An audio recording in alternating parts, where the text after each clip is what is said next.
lakad-lakad moment muna tayo. Lakad-lakad moment para maka-exercise.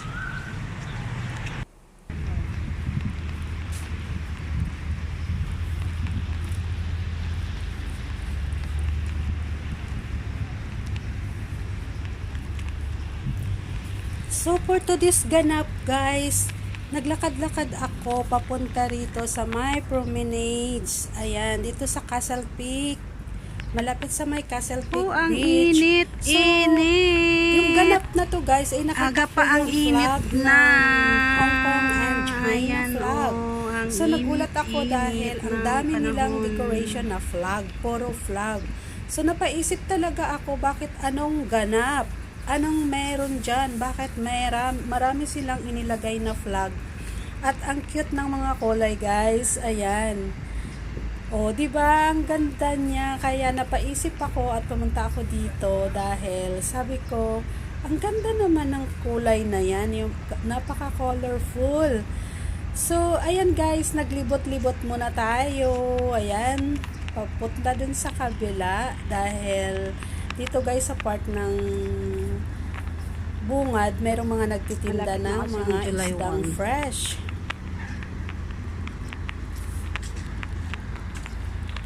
Kaya maraming Ayan, flag. so may mga Kasi nga diba, turnover ng July 1. Kaya lahat ng kahit kasi dito sa may beach. Sa lugar na to, yan. Ayun, nakita niyo yung kahabaan na yan. O, diba? Ang ganda ng flag. Ayan, makikita mo dyan yun ang happy 27th anniversary. So, ayan. Ang ganda, diba? Napaibig ako nag-video kasi nga, naglakad-lakad ako dyan. So, ang cute lang tingnan kasi. Kaya na, ang saya, diba? Parang, iniisip mo din, kapag maganda kasi yung mga nakikita mo, nare-relax din yung mind mo.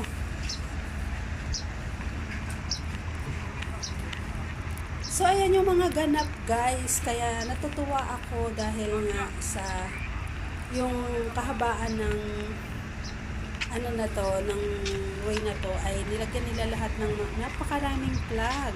Ayan. O, kung saan dyan naman nakaparada ang mga sakayan ng mga sakayang pandagat.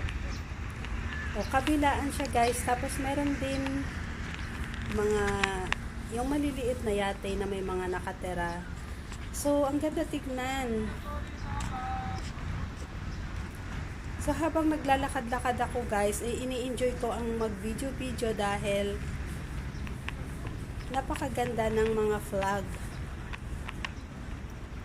At the same time, ang dami ring taong naglalakad katulad ko, kaya napaibig ako dyan guys. O, diba? Habang naglalakad ka, kahit na mainit, hindi mo ma-feel ang sobrang init dahil nga naghahalo din yung lakas ng hangin. So, ang ganda talaga guys. Ngayon may idea na ako kung tuwing umaga ay pupunta ako rito. Kasi napakaganda guys at napakahangin. Kahit na sabihin mo mainit ang panahon. So, ayun lang guys. Napakaganda ng araw na to kasi nakita ko to. O, diba? Kasi minsan naman talaga nagtatambay ako rito pero medyo matagal na rin na hindi ako nabalik. Ngayon lang ako napaibig guys. So ayan si Lola, nag-akyat-akyat pa sila ni Lolo dyan. O siguro gusto nilang tumawid sa kabila at lumangoy sa dagat. So ayan guys, diba? Ang ganda tignan, nakaka-amaze dahil nga isa siyang tambayan pero meron din siyang upuan. O, kapag napagod ka ng naglalakad, nagja-jogging, eh pwede ka ring umupo. O, diba? Ang saya. So, kahit mag-isa ka lang guys, eh talaga namang mapapawaw ka. Kahit wala kang kasama, nag-i-enjoy ka dahil nga sa nakikita mong yang paligid na yan. O, diba? So, hanggang dito na lang, guys. Dahil ayoko nang pumunta doon hanggang dulo. So, thank you for watching, everyone. Mabuhay. God bless sa inyong lahat.